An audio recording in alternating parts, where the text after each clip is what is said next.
And me memories ఈ సినిమాతో? అంటే ఫస్ట్లో చాలా భయం వేసింది, బికాస్ నాకేం ఎక్స్పీరియన్స్ లేదు and I didn't face camera before. కానీ director sir, DOP sir, everybody చాలా సపోర్టివ్గా ఉన్నారు. So it became easy. And director గారు, మీరు ఇంతకు ముందు మాట్లాడుతూ సో కథ అనుకున్న తర్వాత చాలా మందిని నేను రీచ్ అయ్యాను, బట్ రెమ్యూనరేషన్ ఎక్కువ అడుగుతున్నారు అని అన్నారు. ఈ కథ ఎవరికి చెప్పలేదండి, నేను హీరోలకి చెప్పకూడదు అనుకున్నాను. నేను ఒక కొత్త హీరోని మనం ఎందుకు తేకూడదని ఆలోచించారు ప్రొడ్యూసర్ గారు. కథ విన్న వెంటనే నేను ఫ్రెష్గా ఫీల్ అయ్యాను, ఫ్రెష్ హీరోని తీసుకురండి అని చెప్పారు. సో నేను ఎవరికి ఏం చెప్పలేదండి. బట్ నేను ఫీల్ అయ్యింది ఏంటంటే, కథ చెప్తున్నప్పుడు చాలామంది మెయిల్లో పంపించమంటున్నారు. మీరు విన్నారు లేటెస్ట్ ప్రెస్ మీట్లు కూడా, మెయిల్లో అలా ఇలా పంపించమంటున్నారు. కంటెంట్ రీచ్ అవ్వట్లేదు, వాళ్ళకి రీచ్ అవ్వట్లేదు. మనం ఏం చెప్పాలనుకున్నామో బేసికల్గా హీరోకి రీచ్ అవ్వట్లేదు. నేను ఇందాక మాట్లాడిన పదం ఏంటంటే, సాత్విక్ చాలా పెద్ద హీరో అవుతాడు ఈ సినిమా తర్వాత, నువ్వు అలా ప్రవర్తించకని చెప్పాను, కానీ నా ఎక్స్పీరియన్స్ అని నేను చెప్పలేదు. నువ్వు పెద్ద హీరో అవ్వబోతున్నావు, ఇండస్ట్రీలో తెలుగులో ఒక పెద్ద హీరో మళ్ళీ రాబోతున్నాడు. అది నువ్వు ప్రాపర్గా టెక్నీషియన్స్కి రెస్పెక్ట్ ఇచ్చి, డైరెక్టర్లు చెప్పే కథలు నువ్వే ప్రశాంతంగా విని నువ్వే నిర్ణయం తీసుకొని నేను చెప్పడం జరిగింది. All the best. Thank you. Bhanu గారు, మీ రాజధాని ఫైల్స్ మంచి హిట్ అయింది, దాని ప్రభావం కూడా కూటమి ప్రభుత్వం మీద ఉంది. అలాంటి హిట్ సినిమా తీసిన మీరు చాలా కాలం తీసుకుని ప్రేమిస్తున్నా అని రావడానికి కారణం ఏంటంటారు? అంటే రియల్గా చెప్పాలా సార్? రియల్గానే కావాలి. మరి నేను రాజధాని ఫైల్ సినిమా తీసినప్పుడు ఒక్కళ్ళు కూడా నన్ను ఎంకరేజ్ చేయలేదు. అంటే ఇండస్ట్రీ నుంచి అండి, 100% మీ అందరికీ తెలుసు అది. మీరు అందరూ నన్ను ఇదే Q&Aలో క్వశ్చన్స్ అడిగారు, నేను అన్ని ఆన్సర్ చెప్పాను. వైరల్ అయింది, ఎంతోమందికి రీచ్ అయింది సినిమా, ఎంతోమంది అప్రిషియేట్ చేశారు, ప్రతి డైలాగు ఉపయోగపడింది. నా కమర్షియల్ సక్సెస్కి ఉన్న విలువ మన ఆదర్శ భావాలకు లేవని నేను నమ్మాను. కాబట్టి నా జీవితంలో కమర్షియల్ హిట్ కావాలని, యూత్ అందరికీ నచ్చే ఒక అద్భుతమైన ప్రేమ కథ తీయాలని తీయడం జరిగిందండి. దానికి ప్రొడ్యూసర్ కనకదుర్గారావు గారు ఫుల్ సపోర్ట్ చేశారు. ఆ సినిమాని మేకింగ్ విషయంలో ఎక్కడా కాంప్రమైజ్ అవ్వకుండా బ్యూటిఫుల్గా తీసేలా చేశారు. నేను రియలైజ్ అయ్యాను కాబట్టి ఈ సినిమా ఖచ్చితంగా సూపర్ హిట్ అవుతుందని నేను నమ్ముతున్నాను సార్. ఆల్ ద బెస్ట్ అండి. ఏంటి 1, 2, ఇప్పుడు మన బీమ్స్ మాట్లాడుతూ చాలా ఎమోషనల్ కనెక్షన్స్ ఉన్నాయన్నారు. కృష్ణానగర్లో కొబ్బరి బొండాల షాప్ దగ్గర నుంచి సినిమా ఇండస్ట్రీ దాకా మీ జర్నీ ఎలా చెప్తే విందామని. సినిమా అంటే ఇష్టం నాకు. సినిమా అంటే ఇష్టం. మంచి సినిమా చేయాలి, మేము మంచి సినిమా చేయాలని చెప్పేసి ఇప్పుడు చూస్తున్న టైంలో, మంచి కథలు ఉన్న టైంలో IBM ప్రొడక్షన్స్ LLP అని బ్యానరు చేసుకున్న కథలు వింటున్నాను. కథలో వినే తరుణంలో భాను గారు ప్రేమిస్తున్న కథ చెప్పారు. కథ చాలా అద్భుతంగా ఉంది. కథ యూత్ సబ్జెక్టు, అది నూతనంగా ఉంది. మామూలుగా అద్భుతంగా కథ అనిపించి, సార్ ఎవరితో ఏంటి చేద్దాం అనుకున్న ఇది కథే కొత్తగా ఉంది, కొత్త హీరోయిన్లతో వెళ్దాం సార్ అని అనుకుంటే, భానుగారు మేము మాట్లాడుకుని సినిమా మంచి సీనియర్ టెక్నీషియన్లతో చాలా బాగా చేశారు సినిమా భానుగారు. దానికి పాటలో సారు సిద్ధార్థ సారూరి గారు మంచి మ్యూజిక్ ఇచ్చారు. అలాగే సాహిత్యం బాగా వచ్చింది, బాగా ఇచ్చారు. మ్యూజిక్ బాగుంది. ఎప్పటి నుంచో ఆడియో పెట్టుకుందాం అని అనుకున్నప్పుడు, సార్ ఏంటి మన భానుగారు డైరెక్టర్ గారేమో ఒక పెద్ద మ్యూజిక్ కంపెనీతో నేను మాట్లాడుతున్నాను సార్, మీరు మ్యూజిక్ పెడుతుంటే నేను ఆశ్చర్యపోయాను. అలా కాదు సార్, మన సినిమా మన పాటలు బాగున్నాయి, మన మ్యూజిక్ ఛానల్లోనే మన పాటలు మనం చేసుకుందాం సార్, మన ఛానల్ నుంచి లాంచ్ చేద్దాం, IBM మెగా మ్యూజిక్ అని పెట్టుకున్నాం. దానికి సార్ కోఆపరేట్ చేశారు. Thank you sir. ముందు కాదు వద్దు అన్నారు సారు, ఎందుకు మేము పెద్ద ఏదైనా ఆడియో కంపెనీకి ఇచ్చుకుందాం, మీరేంటి ఇలా వెళ్తే మనం ఎలాగా ఎస్టాబ్లిష్ అవుతామంటే లేదు అని చెప్పేసి అనుకునేలాగా సార్కి మన భానుగారు థ్యాంక్ యూ డైరెక్టర్ గారికి. విషయం ఏంటంటే ఎందుకు అనుకున్నాం మనమే పెట్టుకోవాలని అంటే, మేము IBM మెగా మ్యూజిక్ పెడతానికి ఒక కారణం, మన పాటలు మనమే చేసుకుంటాం, మన సినిమా నుంచి వెళ్తాం. మేమేమనుకున్నామంటే ఒక 3 months అన్ని ఛానల్లో అందరూ చేసుకోవచ్చు, అన్ని వాటిలో అందరూ అన్నీ చేసుకునేలాగా 90 days మా ఫ్రీగా అందరూ చేసుకోవచ్చు సినిమాని, అందరూ ఫ్రీగా, ఏ కాపీ రైట్స్ పడవు.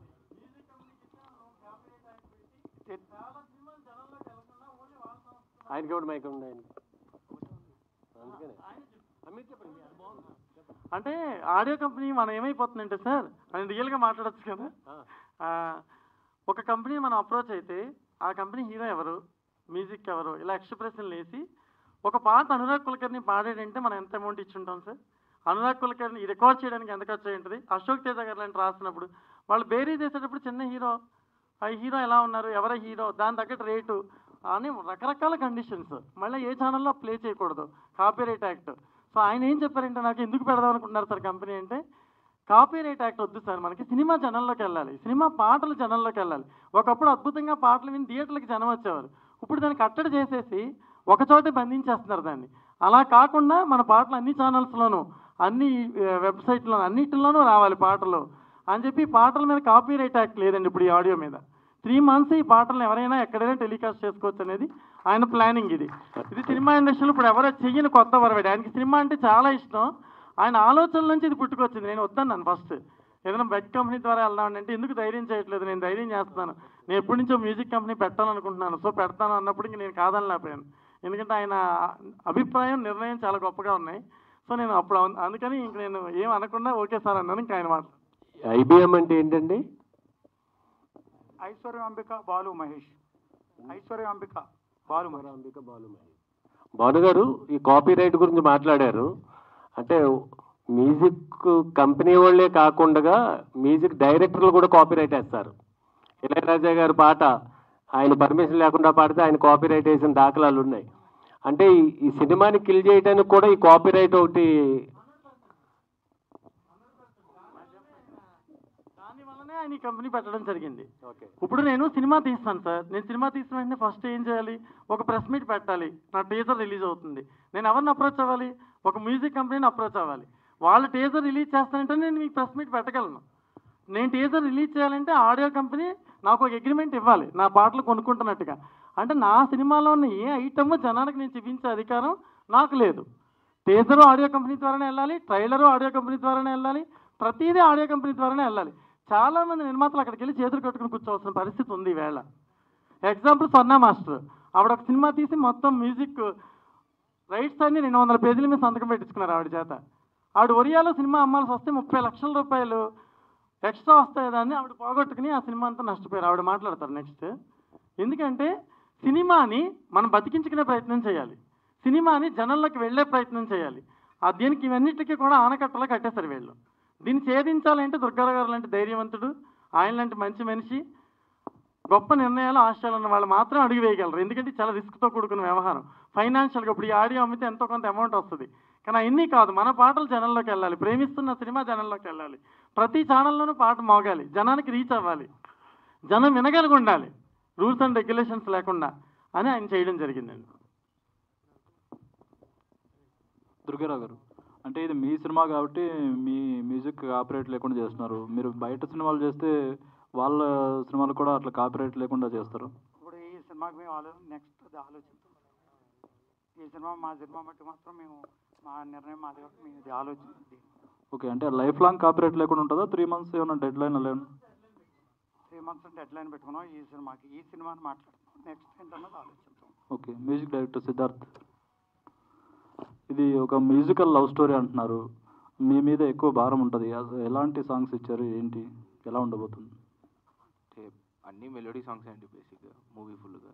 సో ఎంటైర్ ఫిలిం నాకు భాను సార్ ఫుల్గా నరేషన్ ఇచ్చారు. సినిమా స్టార్ట్ అవ్వకముందు ఫుల్గా ప్రాపర్ నరేషన్ ఇచ్చారు. ఫుల్ ఎమోషనల్ స్టోరీ అండి, ఎమోషనల్ లవ్ స్టోరీ అది. డెఫినెట్గా బర్డన్ ఉంటుంది, నేను దానికి తగిన ట్రై చేస్తాను. ఓకే, భాను గారు, లవ్ అని అది లవ్ సినిమా కాదు సార్. లవ్ అని పెట్టారు కదా టైటిల్. అది ప్రొడ్యూసర్ పెట్టుకున్నాడు టైటిల్. ఓకే, అంటే యాక్చువల్గా నాది ఆర్డిఎక్స్ లవ్ కాదండి నా cinema title, Alivelu Manga and team నా టైటిల్. ఓకే, కానీ ఆ టైటిల్ కుదరదు, బిజినెస్ పరంగా పాయలు రాసి పెట్టుకున్న వ్యాపారానికి ఆర్డిఎక్స్ లవ్ అని వాళ్ళు పెట్టుకున్నారు టైటిల్. ఇది నేను నా ఇష్టపూర్వకంగా నా ప్రొడ్యూసర్ గారు ఒప్పుకుని నేను అనుకున్నట్టుగా తీస్తున్న సినిమా కాబట్టి దీనికి ప్రేమిస్తున్నాను టైటిల్ నేను పెట్టుకున్నాను. ఓకే, అంటే ప్రేమిస్తున్నానే ఇది ఎవరికి చెప్తారు? హీరోయిన్ చెప్తుందా, హీరోయిన్ హీరోకి చెప్తుందా? ఆ సినిమా చూసి మీరు చెప్పాలి. అంటే ఏంటి, అంటే ఇప్పటివరకు చూడండి కొత్త కంటెంట్ అండి, ఇప్పటివరకు చూడని కంటెంట్, ఇప్పటివరకు చూడని ప్రేమ కథ. ప్రతి ఇన్సిడెంట్ మీరు ఎంజాయ్ చేస్తారు, ప్రతి ఇది ఎంటర్టైన్మెంట్గా ఉంటుంది, మ్యూజికల్గా ఉంటుంది, విజువల్గా చాలా బాగుంటుంది, ఫోటోగ్రఫీ, డైలాగ్ బాగుంటుంది, సంగీతం బాగుంటుంది, మ్యూజిక్ లిరిక్స్ బాగుంటాయి, సాహిత్యం అన్ని రకాలుగానే సినిమా పకడ్బందీగా చాలా బాగుంటుంది సార్. ఖచ్చితంగా సూపర్ హిట్ అవ్వాలని నేను దేవుడిని ప్రేయర్ చేస్తున్నాను. అంటే ఇప్పటివరకు తెలుగులో చాలా లవ్ స్టోరీస్ వచ్చాయి. అవునండి. దీనికి ఏమైనా ఇన్స్పిరేషన్ ఏమైనా ఉందా? రియల్గా లేదు జరిగింది? సార్, లేదు, రియల్ స్టోరీ ఏం కాదు, ఒక కొత్త నాకు వచ్చిన ఐడియాయే, బట్ న్యూ థాట్ సార్, ఖచ్చితంగా న్యూ స్క్రిప్ట్. ఓకే అండి, wish all the best. Thank you very much. So Durga గారు, సో ఈ ఐబిఎం మ్యూజిక్ పైన ఫోక్ సింగర్స్ ఈ మధ్య చాలా జానపదాలు పబ్లిక్లో డీజేలు కానీ ఇలాంటి సాంగ్స్ కానీ బాగా హైప్ అవుతున్నాయి. సో వాళ్ళకి ఏమైనా ఎంకరేజ్మెంట్ ఇస్తారా? కంపల్సరీ చేస్తాం. అంటే ఏ రకంగా ఇస్తారండి? అంటే మీ ప్లాన్స్ ఏంటి? అంటే ఫ్యూచర్లో వాళ్ళకి ఎలా ఎంకరేజ్మెంట్ ఇవ్వబోతున్నారు? మీ ప్లాన్స్ ఏంటండి ఫర్దర్ ఎక్స్పాన్షన్కి? మంచి పాటలు చేస్తాం, మంచి పాటలు వస్తే తప్పకుండా చేసి దీని ఐబీ మెగా మ్యూజిక్లో పెట్టుకుంటాం మనం. అంటే ఒక పాట చేయడానికి చాలా ఖర్చులు ఉంటాయి, లైక్ ఫీడింగ్ దగ్గర నుంచి కావచ్చు, మనకి సింగర్స్ దగ్గర నుంచి పాట షూట్ చేయడానికి, సో ఇవన్నీ ఉంటాయి కదా. సో దీని పరంగా ఎలాంటి హెల్ప్ అందిస్తారు మీరు? అవునండి, మా టీం కూర్చుని దానికి సంబంధించిన ఖర్చు బట్టి పాట రేంజ్ని బట్టి ప్లాన్ చేసుకుంటాం. ఆల్ ది బెస్ట్ అండి. యా, ఫస్ట్ ఆఫ్ ఆల్ అయితే కంగ్రాచులేషన్, ప్రేమిస్తున్న టైటిల్ చాలా ఇంట్రెస్టింగ్గా ఉంది. సో డైరెక్టర్ గారికి నా క్వశ్చన్ ఏంటంటే, ఏంటి అంటే మీ లైఫ్లో లవ్ స్టోరీ ఏమైనా చూపించారా, లేదంటే? సార్ నా లైఫ్లో లవ్ స్టోరీ అంటే లవ్ సినిమాలో తీసాను సార్, లేదు అని కొత్తగా ఫీల్ అయ్యి నేను తీసాను ఈ స్క్రిప్ట్, అందుకే నావెల్టీగా ఉంటుంది ఖచ్చితంగా. యా, ఇందాక మీరు మాట్లాడుతూ మేడం గారు కూడా అంటే కొంచెం ఇబ్బంది పడ్డారు తన సినిమాకి అని చెప్పారు కదా, ఒకసారి మీరు చెప్తారా డీటెయిల్స్, అసలు ఏం జరిగింది? నమస్తే అండి, మీడియా అందరికీ నమస్తే. యాక్చువల్గా ఒక మూవీ చేశాను, ఎందుకంటే ఇప్పుడు దుర్గారావు గారు చేస్తున్న ప్రయత్నం చాలా గొప్పగా అనిపించింది నాకు. 3 లాంగ్వేజ్లో సినిమా చేసి ఒక సంస్థకు అప్పచెప్పినప్పుడు వాళ్ళు మనం ఎంత ఖర్చు పెడుతున్నాం, 10 లక్షల 20 లక్షల సింగర్స్కి, పెద్ద పెద్ద సింగర్స్ని పెట్టి తమిళ్లో, తెలుగులో, ఒడియాలో పాడించి ఒక 15 లక్షలు ఖర్చు పెడితే వాళ్ళకి 50,000 1,00,000 ఇస్తారు. మనమేమనుకుంటాం, బ్రాండ్ చూసి మనకేదో ప్రమోషన్స్ జరుగుతాయి, కానీ జరగదు. నాకు తెలిసిన పద్ధతిలో జరగదు. పెద్ద హీరోల సినిమాలు తప్ప చిన్న సినిమాల్ని ప్రమోట్ చేయరు. మేబీ RX100 లాగా ఆడియో హిట్ అయితే దాన్ని హెల్ప్ అవుతుంది వాళ్ళకంతే. ఇప్పుడు ఈ సినిమా కూడా RX100 కూడా నేనే చేశాను. సో ఇది కూడా నాకు వినిపించిన వెంటనే అనిపించింది, డెఫినెట్గా అంత హిట్ అవుతుంది నాన్న అని చెప్పాను. సిద్ధు, డెఫినెట్గా ఇది పెద్ద హిట్ అన్న, చాలా బాగా చేసావు. సో అలాగే ఆ సినిమాకి నేను రైట్స్ ఒరియాలో అమ్ముకోవడానికో దేనికో అడగడానికి ట్రై చేస్తే కూడా వాళ్ళు ఒక 200 పేపర్లో సంతకాలు పెట్టుకో ఉంటారు. మీకు అందరికీ తెలిసిందే, కొత్తగా నేను చెప్పాల్సింది లేదు. సో నా సినిమాకి నాకు చిన్న అవకాశాలు కూడా లేదు ప్రమోషన్స్కి. నేను కూడా బయట వాళ్ళలాగా 3 నిమిషాలు 2 నిమిషాలు కూడా వాడుకోవడానికి లేదు. సో అలాంటప్పుడు నేను సినిమా తీసి నాకు ఎటువంటి ప్రయోజనం లేకుండా ఏదో ప్రమోషన్స్ ఏదో చేస్తారు కదా అని మనం ఇచ్చేసుకుంటే చిన్న సినిమాలు నలిగిపోతాయి, చిన్న సినిమాలన్నీ నలిగిపోతాయి. నాకు తెలిసి మనకు డబ్బులు రాకపోయినా వాళ్ళు ఇచ్చే 50,000 1,00,000 కోసం కక్కుర్తి పడకుండా దుర్గారావు లాంటి వాళ్ళ ప్లేస్లో పడేసా ఉంటాయి సినిమాని. అది ఫ్రీగా ఏదో ప్రమోషన్స్కి వెళ్తుంది, యూట్యూబ్ ఛానల్స్ ఎక్కడెక్కడో రీల్స్లోనో కొంచెం హైప్ అవుతుంది. అట్లీస్ట్ సినిమాకి కొంచెం ప్రాణం వస్తుంది. చిన్న సినిమాలు ఎందుకు, మంచి సినిమాలు చాలా ఉన్నాయి. ఇప్పుడు మీరు ఓటీటీలో చూసారంటే అన్ని చిన్న సినిమాలే, టూరిస్ట్ అనేది ఉపమా సినిమా ఏముండవు. సో అవన్నీ హిట్ అవుతున్నాయి. ఎందుకు అవుతున్నాయి? సినిమాలు బాగుంటాయి, ప్రమోషన్స్ లేదు వాటికి. సో ఓటీటీలో మనకు టైం పాస్ లేకుండా ఏదో చూసి సినిమాలు హిట్ చేసుకుంటున్నాం, అలాగే జరుగుతుంది. కాబట్టి కనీసం థియేటర్లో కూడా జనాలు రావడానికి చిన్న సినిమాలకి పెద్ద హెల్ప్ అవుతుంది. దుర్గారావు గారు ఆల్ ద బెస్ట్ అండి, మీరు తీసుకున్న ప్రయత్నం చాలా గొప్పది, గట్టిది, మీ ధైర్యానికి హ్యాట్స్ ఆఫ్ అండి. దుర్గారావు గారు, అంటే సార్ ప్రొడ్యూసర్ గారు మీ క్వశ్చన్ అంటే చాలా కంపెనీస్ ఉన్నాయి, ఏంటంటే చూసి మీరు ఎక్స్పీరియన్స్ తీసుకొని మనమే పెడదాము కంపెనీ, మ్యూజిక్ కంపెనీ, మన వీడియోలు మననే లాంచ్ చేసుకుందాము, అలానే 90 days 3 months పాటు మీరు ఫ్రీగా అందరు కూడా యూజ్ చేసుకుంటారు. మేమే అనుకున్నాం ఇది అందరికీ వెళ్ళాలని చెప్పేసి 90 days పెట్టుకున్నాం. 90 days అంటే మీకు ఇంచుమించుగా అందరికీ రీచ్ అవుద్ది మీ సహకారంతో, అందరి సహకారాలతో. అంటే 90 days అంటే ఇప్పుడు చాలా మందికి తెలియదు. ఒక్కోసారి ఆ వీడియో అప్లోడ్ చేసేస్తారు యూట్యూబ్లో, అప్లోడ్ చేసి వదిలేస్తారు. వాళ్ళు ఆఫ్టర్ 90 days తర్వాత వాళ్ళకి స్ట్రైక్ లాంటిది ఎలా, అంటే మీరు టైం ఇస్తారా అప్పుడు కూడా?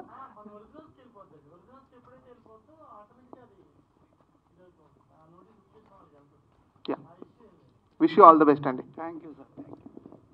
సో దుర్గారావు గారు, మీకే సో ఈ సినిమాకి మీరు కమర్షియల్గా మీరు తీసుకున్న జాగ్రత్తలు ఏంటి, లైక్ బడ్జెట్ పరంగా కావచ్చు, లైక్ పోస్ట్ రిలీజ్ తర్వాత ఎలా ప్లాన్ చేయాలి, అసలు మీ ప్లానింగ్ ఏంటి? టీమ్గా మొత్తం నాకు ఒక్కడికే సరిపడా టీంతో కూర్చొని అంతా ఎలా ప్లాన్ చేయాలి అంతా కూర్చొని ప్లాన్ చేసుకుంటున్నాం అండి. దాన్ని ఏ విధంగా అయితే బాగుంటుంది అంతా కూర్చొని నా ఒక్క నిర్ణయం అంతా ఎంకరేజ్ చేయాలి, మీరే వారధులు. సో సాత్విక్, హలో అన్నయ్య, హౌ ఆర్ యు? ఐఎమ్ బాగున్నాను, నువ్వు? బాగున్నాను. సో అంటే ఇందాక మీ డైరెక్టర్ మాట్లాడుతూ సాత్విక్ ఒక 10 years వరకు చూసుకోక్కర్లేదు అని చెప్పి చాలా కాన్ఫిడెంట్గా చెప్పున్నారు. సో దాని గురించి చెప్పు అసలు హౌ నీ కథ మీద ఏంటి, ఆ స్క్రిప్ట్ నమ్మడానికి గల రీజన్ ఏంటి? మన స్క్రిప్ట్ని అది నా మీద ఆయన పెట్టుకున్న నమ్మకం, దాన్ని నిలుపుకున్నాను కాబట్టే నా మీద ఆయనకి ఒక ఇంకో 10 years దాకా ఉండే నమ్మకం ఆయన చెప్పారు. ఆయన చెప్పినట్టే ప్రతి స్టోరీలు నేనే వింటాను, నేనే సెలెక్ట్ చేసుకుని నేనే చేస్తాను. మీకు మీకు బ్యాడ్ నేమ్ అయితే రాకుండా చూసుకుంటాను సార్ మీ డెసిషన్స్కి.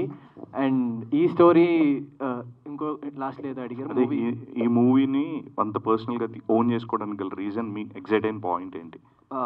నాకు ఛాన్స్ వచ్చినప్పుడు దాన్ని యూటిలైజ్ చేసుకుంటే కానీ నాకు నెక్స్ట్ మూవీ చేసే స్కోప్ ఉండదు కాబట్టి. అండ్ దుర్గారావు గారు లాంటి ప్రొడ్యూసర్ చాలా ఇంట్రెస్ట్తో మాకు మూవీ చేస్తామన్నప్పుడు మాకు చాలా హ్యాపీగా అనిపించింది. ఎలాంటి ప్రాబ్లమ్స్ లేకుండా మేము షూట్ కంప్లీట్ చేసుకున్నాము. అండ్ భాను సార్ మీద ఉన్న నమ్మకంతో ఈ మూవీ చేశాను. All the best sir. Thank you. Director గారు సార్, అంటే మీరు చాలామంది చెప్పుంటారని మేనేజర్స్కి ఈ కాన్సెప్ట్ ఉందని అన్నారు. ఎంతమంది మేనేజర్లకు చెప్పి మీ కథ హీరోల వరకు రీచ్ అవ్వలేదు అనుకుంటున్నారు సార్? ఎందుకు చెప్పాలండి వాళ్ళకి కదా? వాళ్ళకి ఏం తెలుసు జడ్జిమెంట్? వాళ్ళు ఏమైనా ఎస్టిమేటర్గా పనిచేస్తారా? ప్రీవియస్గా కథ రాశారా? ఈవేళ చాలామంది చాలా చోట్ల మనం కథ చెప్పడానికి వెళ్ళినప్పుడు అక్కడ లిటరేచర్ తెలియని వాళ్ళు, కథ గురించి తెలియని వాళ్ళు క్రియేటివ్ హెడ్స్ కింద ఉంటున్నారు. వాళ్ళ ఒక నావెల్ వచ్చిందా ఎక్కడైనా? వాళ్ళది ఒక కథ ప్రింట్ అయిందా ఏదైనా మ్యాగజైన్లో? ఎక్కడైనా ఒక చిన్న కవిత పోయం ఎక్కడైనా వాళ్ళది పబ్లిష్ అయిందా? వాళ్ళని ఎలా రైటర్ల కింద ఫిక్స్ అయ్యి ఇంత అనుభవం ఉన్న దర్శకులు వెళ్ళి వాళ్ళ కథలు చెప్పాలి సార్? మరి ఇప్పుడు చాలామంది పెద్ద డైరెక్టర్స్ కావచ్చు, లేకపోతే అప్కమింగ్ డైరెక్టర్స్ కావచ్చు, అందరూ డైరెక్ట్గా అప్రోచ్ అవుతున్నారు. అలా అవ్వట్లేదండి. యంగ్ యాక్టర్స్ దాని వెనక చాలా కథ ఉందండి. అది నెక్స్ట్ ప్రెస్ మీట్ పెడదామంటే పెడతాను నేను. ఓకే, దాని వెనక చాలా కథ ఉందండి.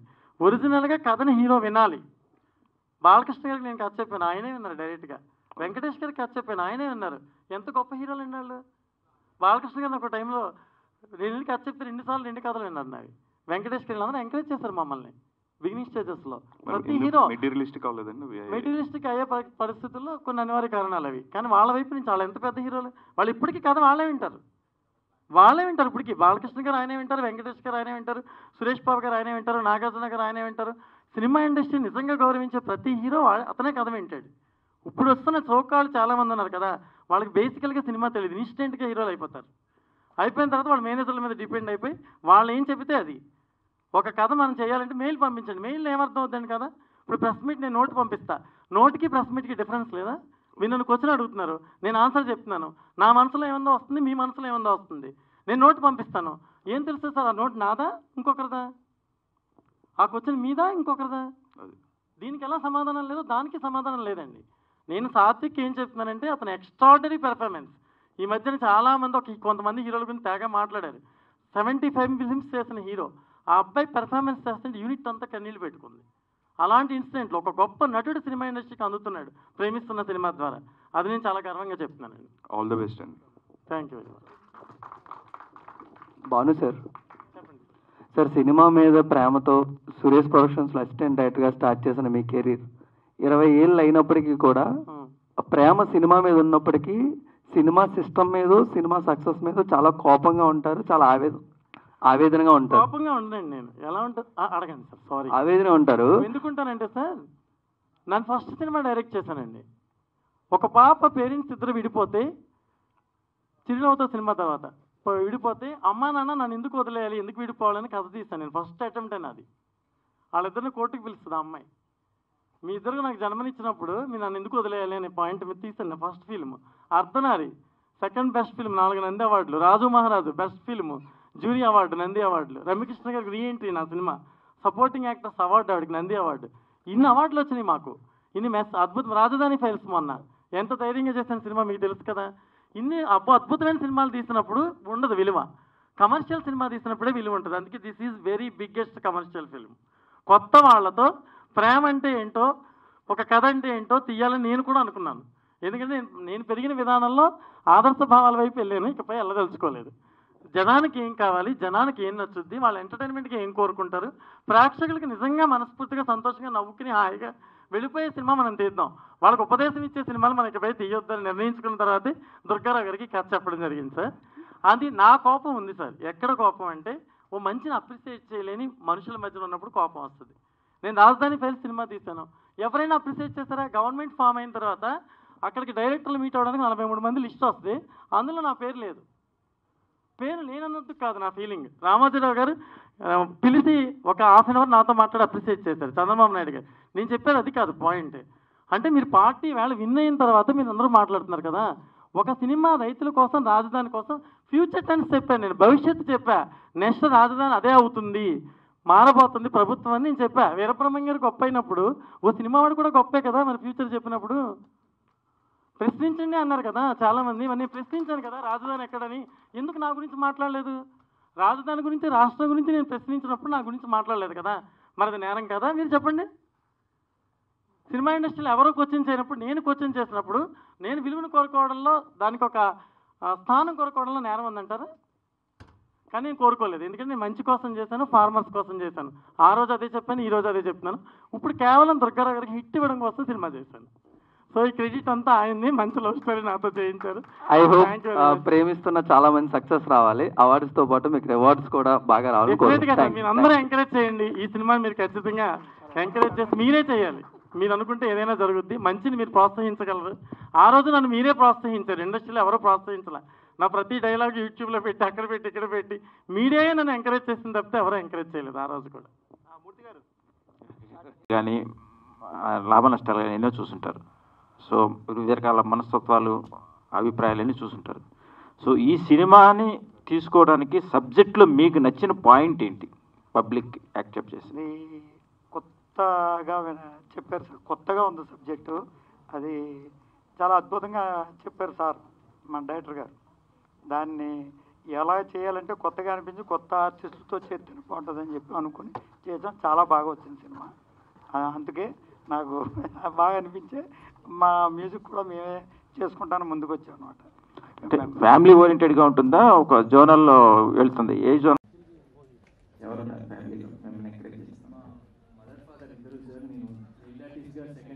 వచ్చి నా డేట్స్ అన్ని కానీ, నా కమర్షియల్స్ కానీ అన్నీ మా మదరే మాట్లాడేవారు. సో మా అమ్మ సపోర్ట్ వల్ల నేను ఇప్పుడు దాకా